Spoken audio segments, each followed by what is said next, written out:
Hi hello ನಮಸ್ಕಾರ ಸ್ನೇಹಿತರೆ. ಕೊನೆಗೂ ಕೂಡ ಝಾನ್ಸಿಗೆ ಹಳೆ ನೆನಪು ವಾಪಸ್ ಬಂದಿದೆ. ಜೊತೆಗೆ ಅಮ್ಮ ಸುಮಿತ್ರಾ ಅವರು ಕೂಡ ಝಾನ್ಸಿ ಕೈಗೆ ಸಿಕ್ಕಿದ್ದಾರೆ.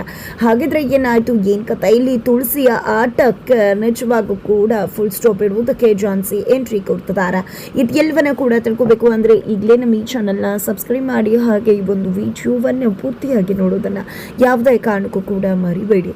ಇಲ್ಲಿ ಸುಮಿತ್ರಾ ಅವರು ದಾರಿಯಲ್ಲಿ ಆಕ್ಸಿಡೆಂಟ್ ಆಗಿ ಬಿದ್ದಿರ್ತಾರೆ. ಆ ಒಂದು ಸಮಯದಲ್ಲಿ ರಾಘು ಮತ್ತೆ ಝಾನ್ಸಿನ ಹಾಸ್ಪಿಟಲ್ಗೆ ಕರ್ಕೊಂಡು ಹೋಗಿ ಸುಮಿತ್ರಾ ಅವರನ್ನ ಸೇರಿಸ್ತಾರೆ.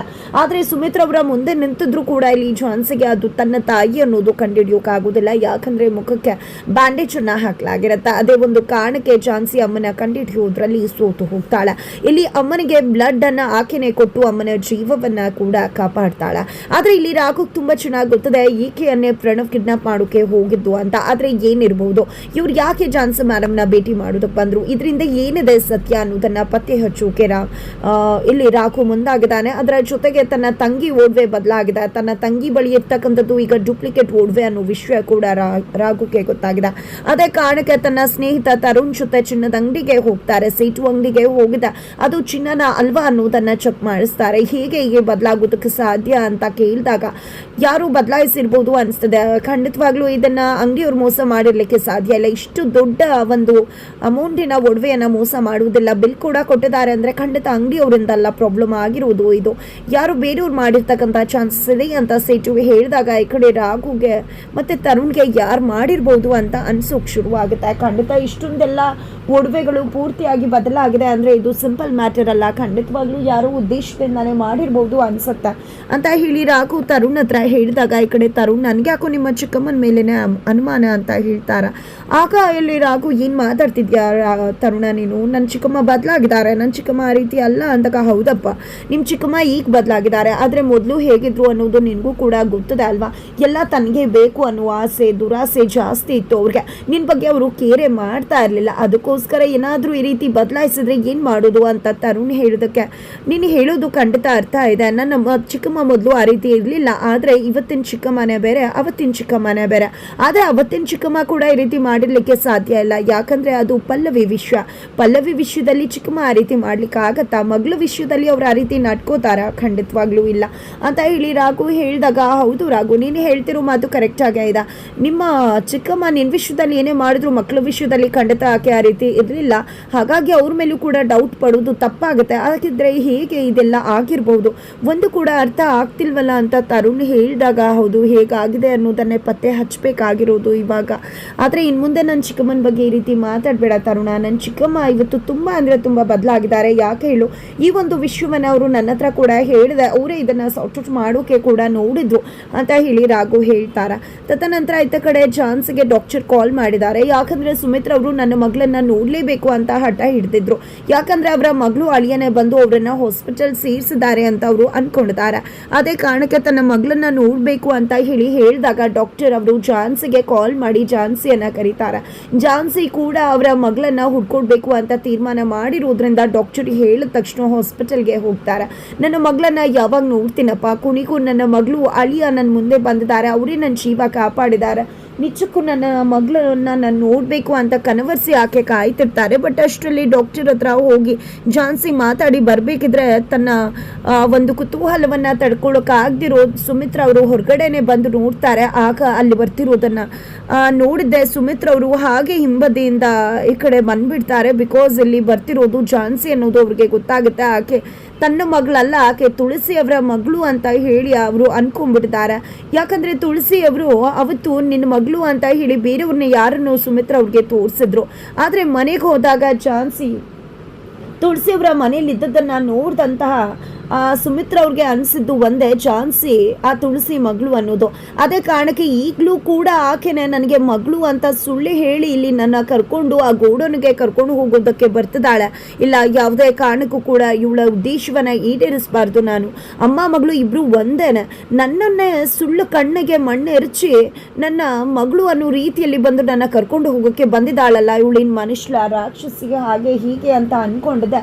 ಯಾವುದೇ ಕಾರಣಕ್ಕೂ ಇವ್ರ ಕೈಗೆ ನಾನು ಸಿಗೋದಿಲ್ಲ ಅಂತ ಹೇಳಿ ಆ ಒಂದು ಹಾಸ್ಪಿಟಲಿಂದ ಓಡಿ ಹೋಗ್ತಾರೆ ಸುಮಿತ್ರಾ ಅವರು.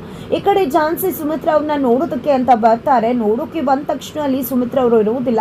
ಏನ್ರಿ ಎಲ್ಲಿ ಹೋದ್ರು ಇವರು ಅಂದಾಗ ಗೊತ್ತಿಲ್ಲ ಮೇಡಮ್, ಈಗ ತಾನೇ ಅವರನ್ನ ಡ್ರೆಸ್ಸಿಂಗ್ ಮಾಡಿ ನಿಮ್ಮ ಹತ್ರ ಬಂದೆ, ನಾನು ಎಲ್ಲಿ ಹೋದ್ರು ಅಂತಾನೆ ಗೊತ್ತಾಗ್ತಿಲ್ಲ ಅಂತ ಹೇಳಿದಾಗ, ಏನ್ರಿ ಪೇಷಂಟ್ಸ್ನ ಈ ರೀತಿ ನಾನು ನೋಡ್ಕೊಳ್ಳೋದು ಅಂತ ಹೇಳ್ತಾರೆ. ಅಷ್ಟರಲ್ಲಿ ಇನ್ನೊಬ್ಬ ವಾರ್ಡ್ ಬಾಯ್ ಬಂದಿದ್ದ, ಯಾರನ್ನು ಇವರು ಬಂದು ಸೇರಿಸಿದ್ರಲ್ವ, ಅವರು ಇಲ್ಲಿಂದ ಓಡೋಗ್ಬಿಟ್ರು ಅಂತ ಹೇಳ್ತಾರೆ. ನಿಮ್ಗೆ ಇಷ್ಟು ಈಸಿಯಾಗಿ ಹೇಳ್ತಿದ್ರ ಓಡೋಗ್ಬಿಟ್ರು ಅಂತ, ನಾನು ಆ ತಾಯಿಗೆ ಅವರ ಮಗಳ ಜೊತೆ ಸೇರಿಸ್ತೀನಿ ಅಂತ ಮಾತು ಕೊಟ್ಟಿದ್ದ. ಆದರೆ ಅವರು ಇಲ್ಲಿಂದ ಹೊರಟೆ ಹೋಗ್ಬಿಟ್ರಲ್ಲ, ಏನು ಮಾಡೋದು ಅಂತ ಝಾನ್ಸಿ ಬೇಜಾರು ಮಾಡ್ಕೊಂಡಿರ್ಬೇಕಿದ್ರೆ, ಯಾಕೆ ಮೇಡಮ್ ಅವ್ರು ನಿಮ್ಮ ಅಮ್ಮ ಅಲ್ವಾ ಅಂದಾಗ, ಇಲ್ಲ ಅವ್ರು ನನ್ನ ತಾಯಿ ಅಲ್ಲ ಅಂತ ಹೇಳಿ ಝಾನ್ಸಿ ಹೇಳ್ತಾರೆ. ತದನಂತರ ರಾಘು ಜೊತೆ ಕಾರಲ್ಲಿ ಹೊರಟ್ಬಿಡ್ತಾರೆ ಝಾನ್ಸಿ.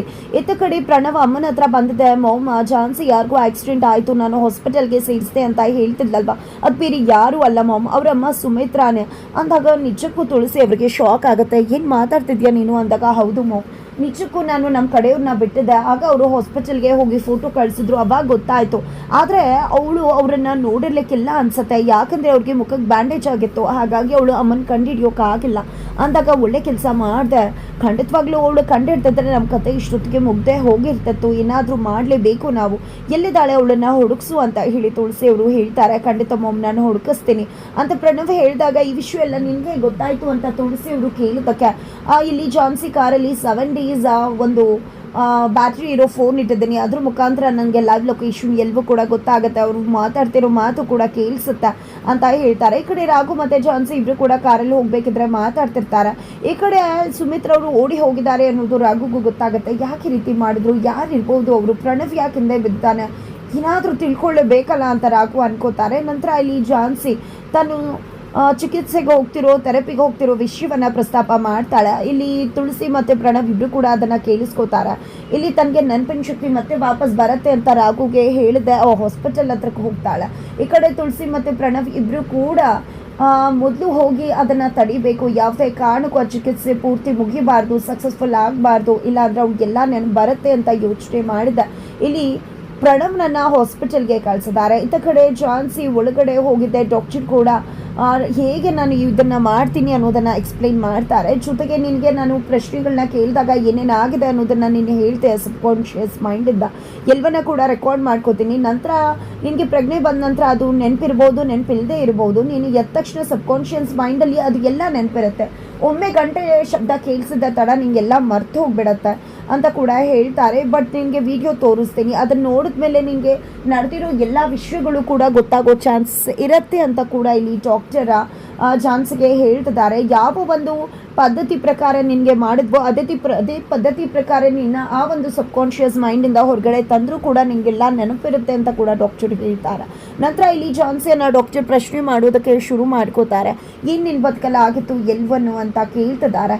ಎತ್ತ ಕಡೆ ರಾಘು ಹೊರಗಡೆ ಕಾದು ಕುಳಿತುಕೊಂಡಿದ್ದಾರೆ. ಇವತ್ತು ಝಾನ್ಸಿ ಮೇಡಮ್ಗೆ ಎಲ್ಲ ಪ್ರಜ್ಞೆ ಬರುತ್ತೆ ಅಂತ ಹೇಳಿ. ಅದರ ನಡುವೆ ಮಂಜುಳ್ ಅವರು ಹೂ ಮಾರ್ತಿರುವುದನ್ನು ರಾಘು ನೋಡಿಬಿಟ್ಟು ಶಾಕ್ ಆಗಿದ್ದಾರೆ. ಇತ್ತ ಕಡೆ ಝಾನ್ಸಿ ತನ್ನ ಬದುಕಲ್ಲಿ ರಾಘು ಅಂತಕ್ಕಂಥ ವ್ಯಕ್ತಿ ಬಂದಾನ, ಅಂದು ಒಂದು ಕಾಂಟ್ರಾಕ್ಟ್ ಮ್ಯಾರೇಜ್ ಆಯಿತು, ಜೊತೆಗೆ ನನಗೂ ಅವನಿಗೂ ಆಗ್ತಾನೆ ಇರಲಿಲ್ಲ. ಬಟ್ ಆ ನಂತರ ನನಗೆ ಅವನ ಮೇಲೆ ಪ್ರೀತಿ ಆಯಿತು, ಅವನ್ನ ಪಡ್ಕೋಬೇಕು ಅಂತ ಮನೆಗೆ ಹೋದ.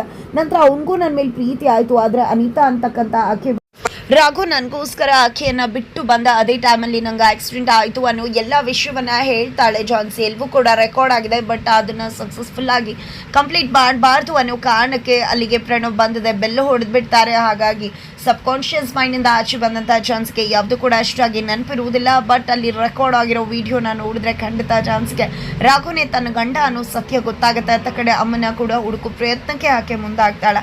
ಹಾಗಿದ್ರೆ ಏನಾಗುತ್ತೆ ಮುಂದೆ ತಿಳ್ಕೋಬೇಕು ಅಂದರೆ ಮುಂದಿನ ವಿಡಿಯೋಗೆ ವೇಟ್ ಮಾಡೋದನ್ನು ಯಾವುದೇ ಕಾರಣಕ್ಕೂ ಕೂಡ ಮರಿಬೇಡಿ.